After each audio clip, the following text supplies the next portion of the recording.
I call to order the Board of Education special meeting of August 10th, 2020 at 8:00 p.m. To start, I'll do a roll call of Board of Education members. As you see, some are in person and we have some attending virtually. Karina Drake.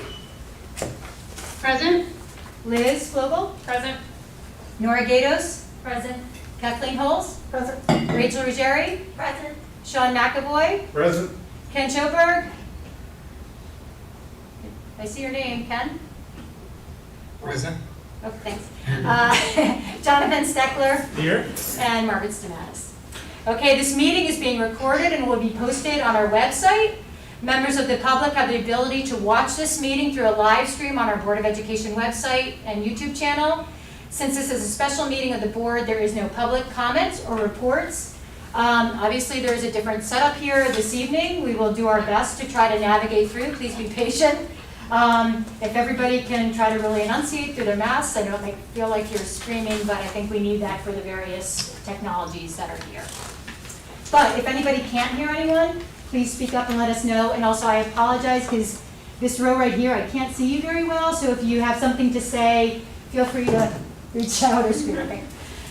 Okay, the first item on our agenda is the non-lapsing account. The Board of Finance forwarded, as you know, those of you who were able to watch the last Board of Finance meeting, which was a Tuesday in July, conceptually they agreed to the idea of setting up a 2% non-lapsing carryover fund into which any unexpended funds from the 2019-20 Board of Education appropriated budget over $1.1 million could be put into. So conceptually, they've approved that. So then the next thing will be at their, I think it's August 18th meeting.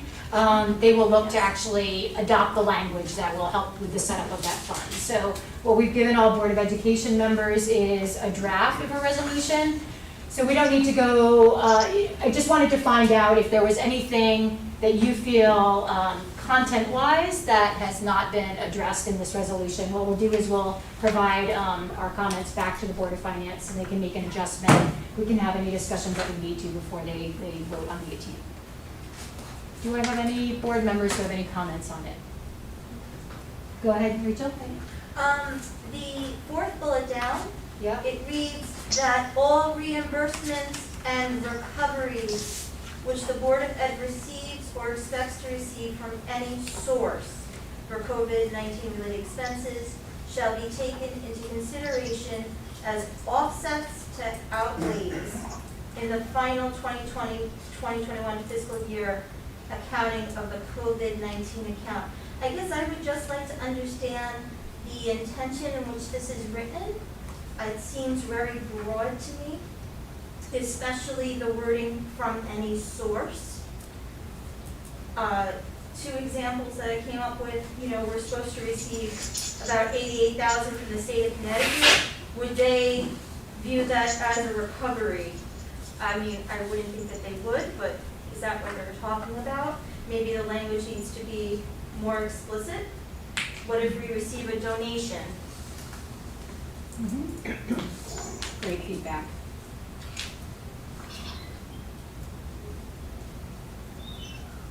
Any other comments?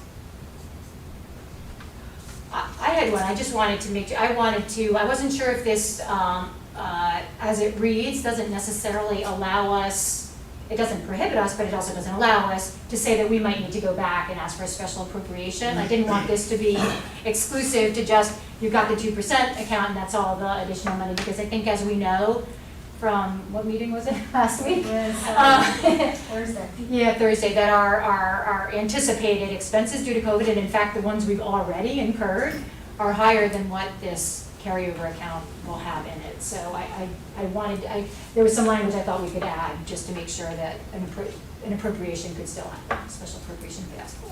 Would that go on this, or is that just always standing, that we can always go and ask for an appropriation? Well, I think under the charter, it does allow that, but I just I wouldn't want it to be open for misinterpretation. Right. So I just thought we should at least cover ourselves to make note of that. And I think the Board of Finance is aware that that will probably be happening, but. I think you're right. I think they are aware. And just to clarify that it's in here, that nobody can question that this was instead of having an appropriation. Right. That's correct. there are no other comments, so again, we'll look to get some more feedback. Rachel, thank you for that question. And talk to the Board of Finance about that. Okay. Next item is possible action items. The financial report ending June 30th, 2020. Dawn, if you'd like to take us through that. Certainly. This financial report ending June 30th, 2020 was brought before the Budget and Finance Committee on July 15th. It is slightly outdated as we are already halfway through August, or just about halfway through August. As of this report, we have expended or obligated $96,778,441 of our $98 million appropriated budget. The amount represents approximately 98.6% of our current appropriation. The June 30th, at the time of June 30th, we normally bring to you what our numbers are at that time. Does not necessarily mean that that's what's going to be our year-end numbers. There's activity that happens after June 30th. We're still waiting for invoices to come through. We have transfers we need to complete. At this time, we had a couple payroll accruals that were needed to be posted. So there's definitely movement with the numbers, and it's not complete until we finalize mid-August our numbers so that we can report our finances to the state. So this report, we always give you June 30th, but know that there's always movement until we complete that. Purchase orders do stay open past that, so we do have for the rest of the year in order to catch up on purchase orders. But that is taken into consideration, both with our year-end financials that report to the state and any financial reports that we give you going forward. What I put on here at this time, we are projecting underspent funds within our appropriated 19-20 budget of approximately $1,415,319. I've added some commentary to some areas that I thought were of importance. Certified and non-certified salaries is showing approximately $65,000 over budget in the administrative salary line. However, the 65,000 over is due to the payout of administrative salaries that we had at the year end. However, that is not all salary accounts, that's just the one. So we were projecting at this time $272,971 in salaries. Part of that will be used to transfer to cover any overages. Health benefits at this time, we still had approximately $309,000 that we were looking at as a savings or unspent money. Under the health benefits area as well, we still had a couple payrolls that needed to be posted. We were waiting on some checks to come in from employees who cover part of their premiums. So all of that has to be taken into consideration when looking at the numbers. Other benefits, we're currently projecting approximately a savings in there of $21,000. FICA and Medicare, we had all of our payrolls, 26 of them posted at that time, and we had our balloon payment posted. We were looking at approximate savings in the FICA Medicare area of $71,588. Special education, we were still trending over budget and will need to be covered with transfers as well. Transportation, at this time, we had finally, after a very long period, worked out a negotiated deal with First Student, our largest carrier that we have. And we were all with First Student and all the other transportations. We have approximately $998,305 in a savings in that line. And then utilities, we're still waiting for some invoices to come in at this time, but we are estimating $275,000 in electricity and $162,000 in oil and gas. Any questions on general? On the transportation, of that 998,000, approximately how much was from the AMPM contract? Good question. I don't have that number with me right now, but I'll get that. Okay, great. Dawn, can you explain again the payout of the retired administrative staff, why that went over? There's accruals that get paid out of vacation time. That's not budgeted for, so we don't, so when somebody retires and they have an accumulated payout and accrual, that just hits the salary line. You don't forecast that, We don't know when people are gonna retire. but you can reasonably assume that when they're gonna retire within a year. We have no forecast for payouts of, There's no contingency line and there's no, and there's no forecasted potential retirement payouts. correct. That seems like a gap. Most companies have a line item for that, by the way. Just A you may budgeted wanna line consider item? that. They do. I don't know As part of if a we forecast. could work on trying to get it budgeted and have that, but I believe in the past, it never passed the Do time. we know what the trend is over the last 5 to 10 years? Mhm. What is the amount? Is it normally 65? Is it normally 110? No, I don't know. Okay, can you bring that back to us, what the forecast of that payout is on an annual basis at some point in the next couple of months? Shouldn't seem like it's. It would be interesting to know if this is a higher than Yeah. typical year because of COVID or. Yeah, or- or we should also principles, forecast right? that in every annual budget, because It was Yeah, three, so that it was was the three big deal. principles, right? shouldn't be a surprise that people retire, so, thank you. Dawn, just to add to that, so this year we had Farmingville's principal retire, the high school principal retire. The Barlow Mountain was already, No, that's year in numbers. what's that? That's still part of year in numbers. Because that retirement And- came in, And Dr. Miller. Dr. Miller, right. But the Barlow Mountain principal, that was not this year's retirement, am I correct? It was 2020, it was the 1920 school year, yes. And it was not a retirement, it was a resignation. So between the resignations and the retirements, that's where that amount Correct. comes So in. we can't there predict the were resignations, so Ms. Pembroke resigned, Dr. Miller resigned, Dr. Gross did retire, and then Ms. Gately retired in May. So just, I'm gonna go back to Liz's question. So Liz is at, what I think you're asking, Liz, is that can we, so right now, if we looked ahead at this school year, could we anticipate that we might have 2, 6, 10 administrators retire? And if so, could we add in a planned contingency for that amount? Liz, is that what you're I'm asking? asking for normal annual budgeting cycle takes an annualized forecast of those things. So if we Right. have an average of the last 3 to 5 years, even if this was an aberration, it wouldn't be quite as a surprise, right? So you should have a forecasted line item that says this is the typical resignation path payouts that you would see, and you might be above or below a little bit. And this year might be an aberration, I don't know, because we don't have that number. So I don't know what the baseline is, but normally you forecast that, because you know somebody's gonna retire or resign, right? Every year, there's some kind of percentage of turnover.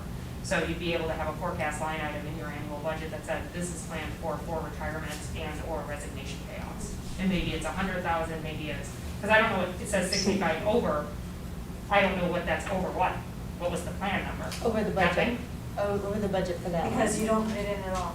Right, there's no forecast for something we know is going to happen, which is a gap in your budget. We do budget for turnover, however, and that was also, while this was Right. over in the wrong direction, turnover was also Going in the under right. the wrong direction. Yeah. So we could say that. We had balances out, but there should be a line item for Actually, that's expected what, they were retirements.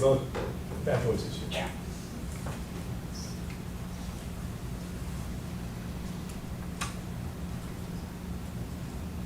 We could enter a line item at budget time and see how long it stays there.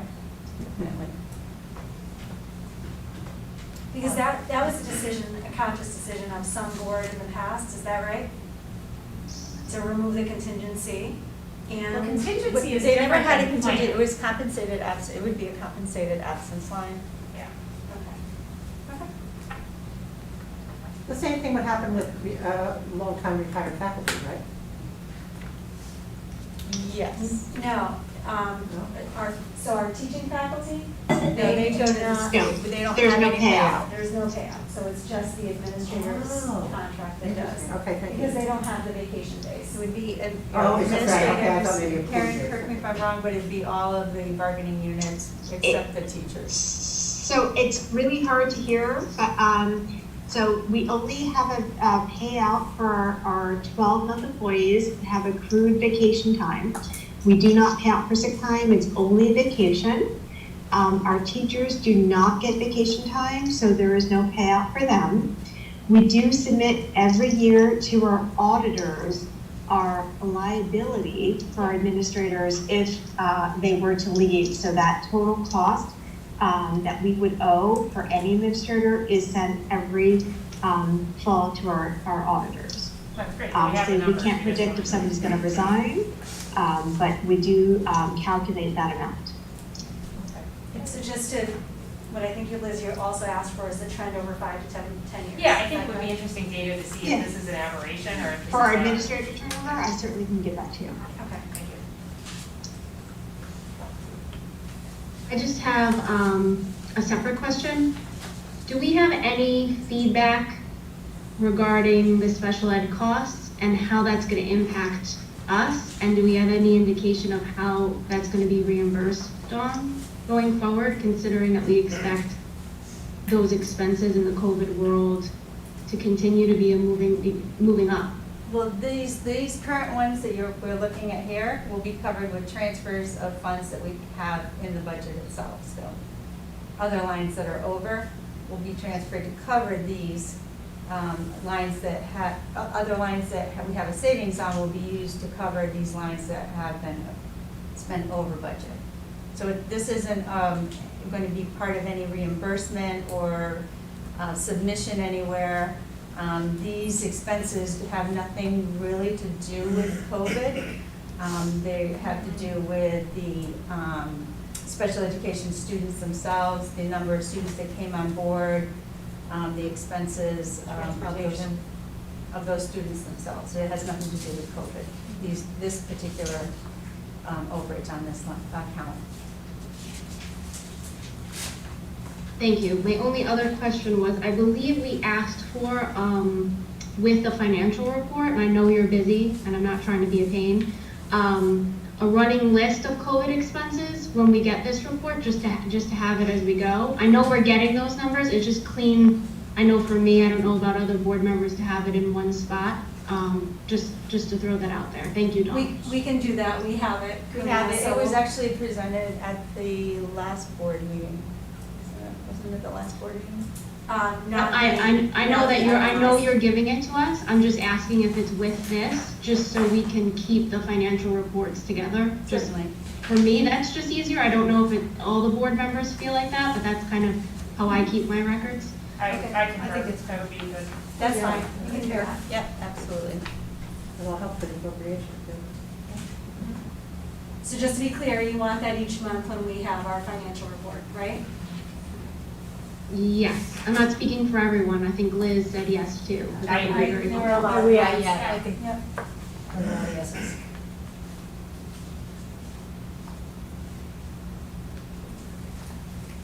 Any other questions regarding the financial report? Okay. Dawn, is there anything else on that? Well, we'll have to take a vote on it, but did you have anything else? Nope, the only, not on the general fund, no. The only other fund that I do bring before you is the athletic fund. As of the June 30th, there was approximately 80% of his budget was spent.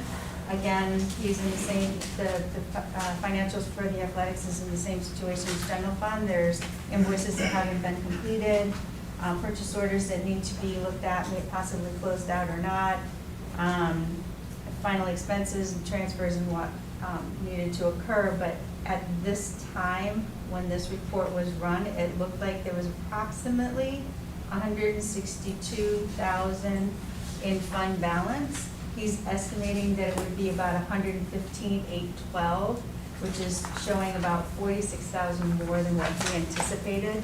And he did set his budget for this year with that anticipating need of $115,000. So it's 115 unfavorable based on his forecast? Is that what you're saying? Favorable. Favorable, okay. In other words, it would fall to his fund balance when the revenues and the expenses are netted out. His revenue came in short, his expenditures came in short. Yeah. Okay, well, thank you. Any other questions on athletics? I think, so we'll take a vote. Do I have a motion to approve the financial report ending June 30th, 2020?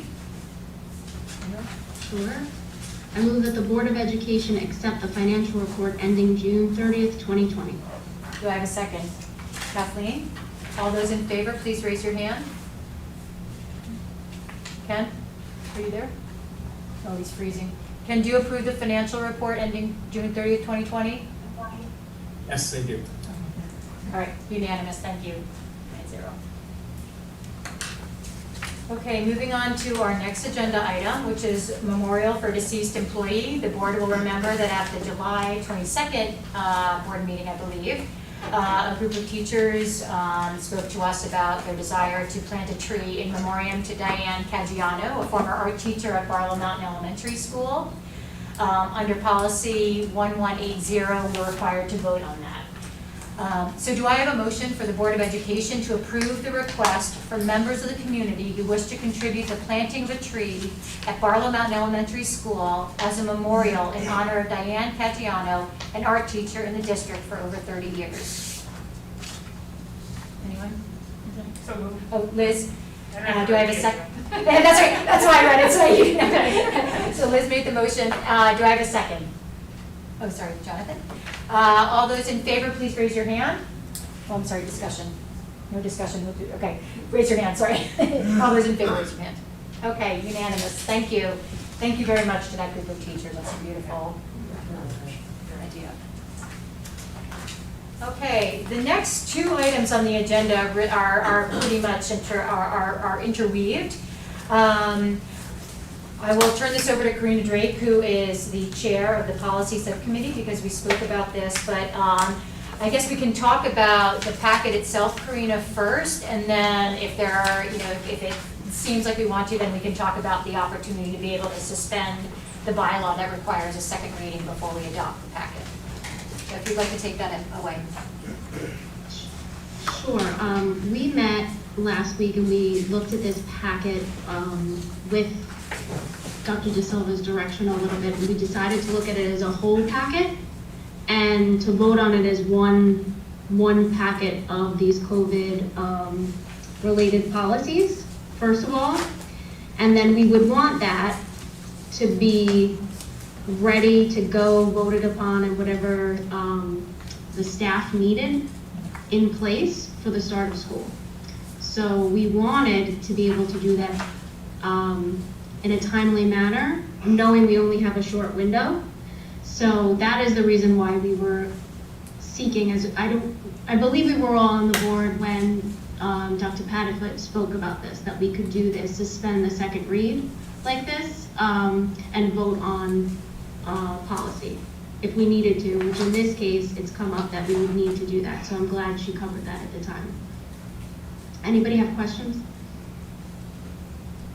So again, I guess maybe a little bit for the public, could you explain just what the packet is and where it came from? Just a little bit? Or do you? Oh. Sorry. That's okay. The packet is,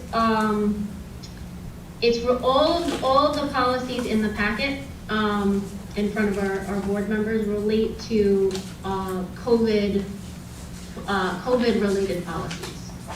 So that's why we decided to look at it as one, and they are, now I have to go through, unfortunately I'm doing this in the Well, I think one of the things that's important in this packet is that it's a temporary packet and it's meant specifically for COVID. It overrides any policies that are already in our policy book. It was provided to us by our legal attorneys, Shipman and Goodwin. So obviously, they help us with many of our policies, but the packet came from them as their best guidance on how to allow for flexibility that's needed in the board policies. The flexibility that's needed for the administration to be able to do what they need to do given the fluidity of the COVID. They're intended, the policies are intended to sunset Yes. after June 30th, 2021. That's the summary on your first page in your board packet. And so they were intended to adopt them as a whole. Now they'll be specific ways in which we're going to implement these across all three levels, elementary, middle, and high school. In fact, Mr. Kreller is working on that in the coming weeks, is how each of our handbooks will connect to the COVID-19 policies. But they're intended to come as a packet, override, and then sunset, and they're gone by June 30th, 2021, unless we as a board and administration deem that it's appropriate to end them sooner. And so you'll see that the new policies, towards the back of your packet, you have the new policies and then the temporary policy revisions, and some where there are no changes. Just like FYI, in your memorandum cover sheet, it says 2020 expiration, but in the shipment and goods and policy, it does say 2021. So it's just a typo. Oh, Thank you for that. thank you. I don't know if it matters, but when we put this in the public record, it's. Yeah, No, no, sure. that's fine. Yeah, thank you.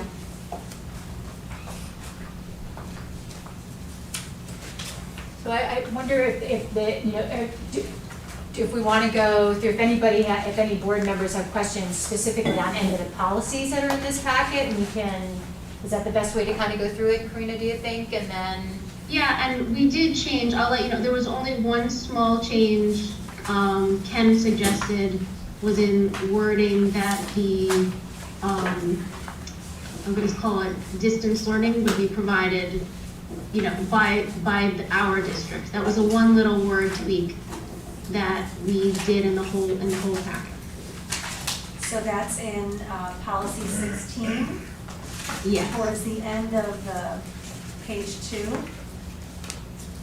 You'll notice that it says distance learning provided to students during the COVID-19. That was changed to district provided distance learning, so that it wasn't confused with distance learning that's happening outside of our district.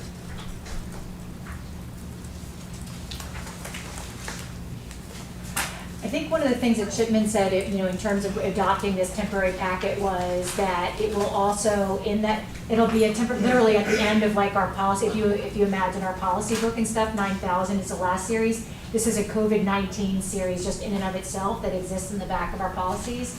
I think it's also supposed to show, just like our policy book does, where it's got like the highlighted changes and stuff. I think it actually, as it gets adopted into our book, actually is supposed to continue to keep that highlighting, so it's clear for the public and for anybody else what those changes are that they made. And we obviously now have another one that's being proposed as well. And Margaret, just for clarification, these changes are copy and paste from virtually every other district in the state. Is there anything unique to Ridgefield that we need to address? I've looked, I haven't seen anything unique to Ridgefield that this overrides in terms of any of our policies. I mean, this is coming from Shipman and Goodwin, who is our legal counsel. They don't represent everybody in the state of Connecticut, but certainly, you know, we do adopt many of their model policies, and they do represent quite a few of the districts. We didn't have the green cleanings program. That was the only, I think, right, Margaret? Yeah, I'm sorry, yes. So we don't have a policy, but if you actually go on our website and you go under facilities, you'll notice that we do have the green cleaning procedures. We just don't have a policy that lines up, but we do have it in practice.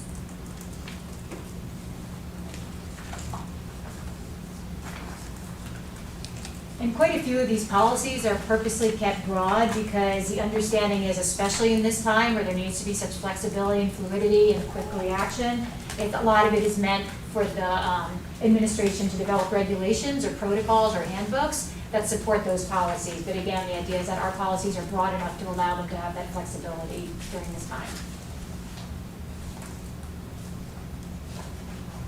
So these all sunset automatically June 30th, 2021, Yep. unless we choose to do something else prior. That's Um, correct. So we still have the ability to change course at any time through Yes. the regular Yes. board policy. Exactly, so if we were to adopt these tonight, let's just say we adopt these tonight as a packet, if we were to just, if in a month, something needed to change, we have the opportunity to be able to make that change in a board meeting.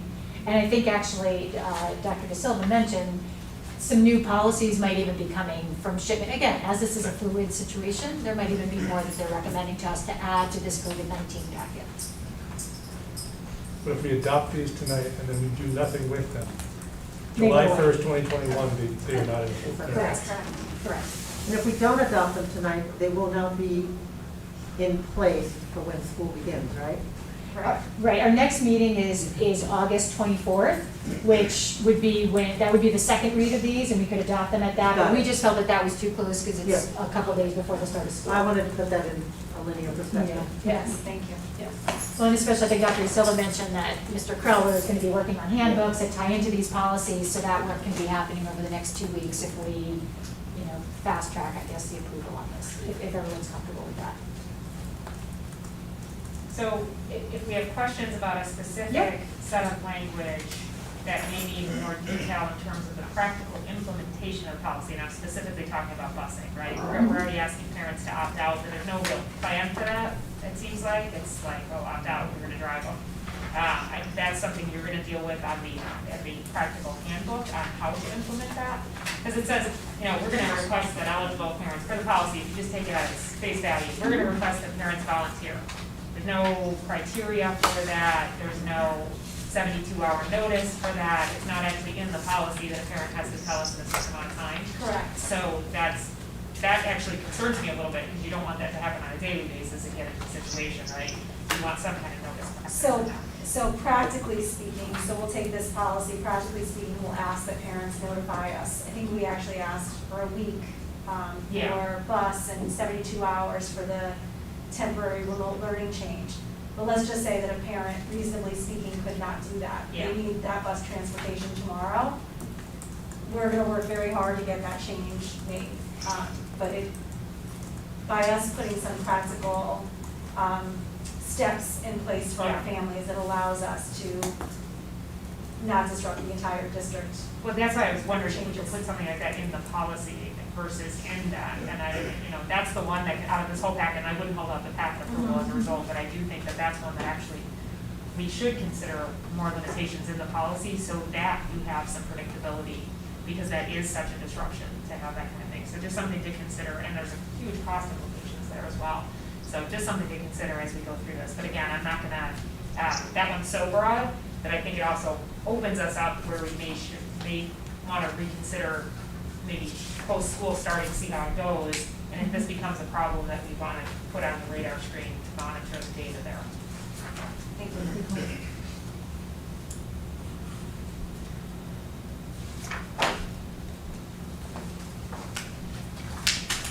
Any other specific questions on any of the specific policies or comments? I have one other one that it may just be my own miss. When I read through this, I didn't see, and I may have missed it, so is there anything in here about snow days or weather days that we would go to an all remote model for those versus having snow days anymore? No, you didn't miss it. Okay. It's not here, and it has been a point of discussion, obviously, because if we're already in a remote experience, are we going to extend the student's school year by a day or 2 or 3? So we haven't received confirmation on what the commissioner would expect. Okay. What I would anticipate is that we would just go to a remote learning experience, but I guess it depends on what situation we're in. If we're in a no risk Yeah. or low risk model, what that decision from the commissioner might be, but it's out there in terms of requests from districts. Okay, thank you. So you didn't miss it. Okay, thank you. Any other questions? Karina, Ken? Okay. So it sounds like perhaps the board might be open to considering, adopting this on the first read. So the first thing that we would need to do is to make a motion regarding suspending the bylaw that requires a second read. So I will, I'll read the motion and someone can say so moved. Do I have a motion that the Board of Education suspend bylaw 9311 during the Board of Education meeting on August 5th, 2020, for the purpose of suspending the requirement for a second meeting before adopting new policies? Suspension of bylaw 9311 will end at the conclusion of the Board of Education meeting, on August 10th, 2020. I'm sorry, I'm going to change it. It's August 10th, not August 5th. That was my old. So again, that motion should actually read that the Board of Education suspend bylaw 9311 during the Board of Education meeting on August 10th, 2020, for the purpose of suspending the requirement for a second meeting before adopting new policies. suspension of bylaw 9311 will end at the conclusion of the Board of Education meeting on August 10th, 2020. Do I have a motion? So, Okay, Kathleen, do I have a second? Jonathan? Any discussion? I will tell you, so when you suspend bylaw 931, it has to be for a certain duration of time and for a specific purpose. That's why the motion language was so concrete. Any other discussion regarding suspending? The only other question I have, and I may have missed it in that motion, because I wasn't hanging on your every word, Barbara, sorry. Will this refer to other policies that are not COVID related? Or just these? Well, the suspension is only for tonight, For to be able tonight, to adopt, okay. right, literally, and it ends, whenever our meeting Okay, ends, this okay. suspension ends. Thank you. Yeah, that's the end, so it's a set duration of time, good question. Any other discussion or questions on suspending the policy? Okay, all those in favor of suspending bylaw 9311, just for the duration of this meeting, for the purpose of the packet, which we'll discuss in a minute, please raise your hand. Ken Is that was Ken's up, hand? he just froze up. I think it's up, right? Yeah. Ken, I'm taking that as a yes. Unanimous, thank you. All right, now we can move on to the next motion, which is actually about adopting the temporary COVID-19 policy packet. So do I have a motion for the Board of Education to adopt the COVID-19 temporary policy packet provided by Shipman and Goodwin as presented to the Board of Education on August 10th? Do I have a motion? Nora, do I have a second? Sean? Any discussion? All right, let's move to vote. All those in favor of adopting the COVID-19 temporary policy packet, please raise your hand. Ken, are you frozen? Can you say yes or no? Okay. I don't know how we do that, Cheryl. Does anyone have his text, any text in? See it? All Dial right, so what, at the very least, we know it's 8, and maybe we'll try to loop Ken back in to see. Or I guess, would you do that as an abstention if we don't know? Either way, it's passed. I think it would be. Yeah, I would take it as an Yeah. abstention. Okay. Technical there it goes. exception. Oh, he's back. There he is. Maybe not? He was. Oh, sorry, Ken. All right, well, here's another motion. Do I have a motion to adjourn the meeting of August 10, 2020? Kathleen, is that yours? Do I have a second? Nora? Okay, all those in favor of adjourning tonight's meeting? All right, Ken, we're taking that? Yes, all right. Thank you. All right, meeting is ended. Thank you. Thank you. Guys.